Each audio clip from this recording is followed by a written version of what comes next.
प्रिया, खाना खाने टेबल पे आ जाओ। कर क्या रही हो तुम? हाँ मॉम। तुम रो रही हो सीरियसली? मैं नहीं नहीं, मैं ऐसे ही रो रही थी। अब ऐसा क्या बोल दिया उसने कि जो तुम्हारे आंसू निकलने लगे? मैं तो तुम्हारे आंसू से ही हर परेशान बार हूँ। आपको क्यों लगता है कि मैं उसी की वजह से रो सकती हूँ? आप लोग भी तो मुझे हर्ट कर सकते हो। जब इतना नोटिस करते ही हो कि मैं रो रही हूँ तो कभी ये भी नोटिस कर लिया करो कि मैं आपकी वजह से भी रो सकती हूँ।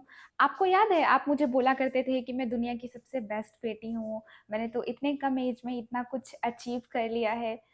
पर मम्मी, मेरे बस एक सवाल ने इतना कुछ कैसे बदल दिया? मेरे बस एक सवाल ने कि मैं उससे शादी करना चाहती हूँ, इसकी वजह से मैं इतनी बुरी कैसे बन गई?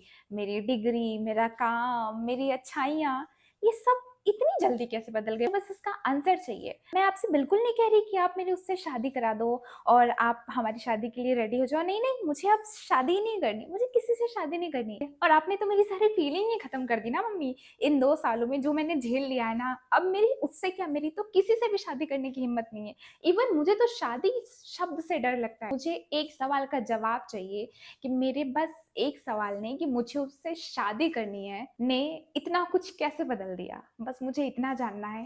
हो सके तो इस बात का मुझे आंसर कर देना, क्योंकि अपनी इस सारी फीलिंग्स को खत्म करने के बाद, सब कुछ बर्बाद करने के बाद, इस सवाल का तो आंसर जानने का हक रखती हूँ मॉम मैं।